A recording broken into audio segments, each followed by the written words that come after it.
barrio La Mondiola, sos embarrana y te llaman garufa por lo bacán. Hola, mi clase favorita. Welcome to another session of Spanish with Profe Nader. Today what we're going to talk about is por versus para. What the heck? Why do we have two words for one thing? They're both prepositions. They both mean for. It sounds like madness. Madness. Madness. This is Spanish! Well, now that Profe has calmed down, perhaps we can get into the lesson of por versus para. When trying to figure out the differences between the two prepositions, sometimes it's frustrating because if you ask a native speaker to tell you which one should I use, they might just say, well, it sounds right for me to use para in this case. It might sound right for me to use por in this case. And that can be very frustrating. So what I suggest for my students is that they come up with a memory trick to remind them of situations in which they use por or para. And what we use is prods. P-R-O-D-S. What does it mean? It doesn't matter. You assign something to those letters or you just remember prods. So let's begin with para. The P stands for purpose. Let's look at a sentence. I always go to my room to study. That's the purpose. Siempre voy a mi cuarto para estudiar. That's the reason you go. P is for purpose. The R is for a recipient of something. Like for example, I need to buy something for my sister. She is the recipient of the action, and so we use para. Necesito comprar algo para mi hermana. R, recipient. O is for an opinion. For example, for me, that is important. For me, for you, for them. For me, that is important. Para mí, eso es importante. The D in prods is for a destination.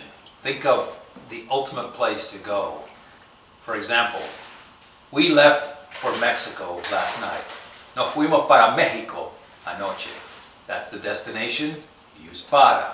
D, destination. The S is for a standard, but in this case it's a deviation from the standard. What you consider normal and something that is different from what you consider normal. For example, in this sentence, for a teacher, he's not very smart. Well, we assume that teachers are smart, and so if we say, para maestro no es muy inteligente, we are considering that as a deviation from the standard.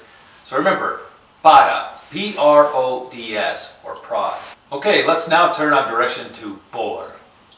The memory phrase we want to remember is DEMS, D-E-M-M-S. Again, what does it stand for? You decide. D stands for a duration of time. We use por. For example, we are in school for 2 weeks. Some of you might think you're in school for a lot longer, like for eternity, but regardless, you're going to use por. Estamos en escuela por 2 semanas. The E stands for exchange. You're exchanging something for something else. I need to change pesos for dollars. Necesito cambiar pesos por dólares. Another one to remember is gracias. We are exchanging an expression of gratitude for something. So we use por. Always we say gracias por.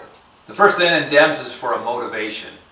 It can be confusing with para in this case because para, remember the first P is for a purpose, but this is a motivation.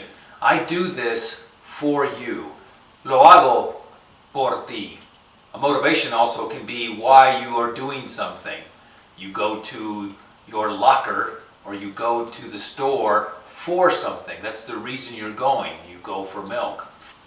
The next M is for movement. Think of por in this case as going through something. One example I give my students is that of a ball. I have a ball and I throw it at the wall or to the wall. The destination is the wall. So actually I use para in that case. But if I want to throw it through the window, since it's motion through something, you actually use por. Por also is used for motion as a means of travel. Think of by plane, by train, por tren, por avión.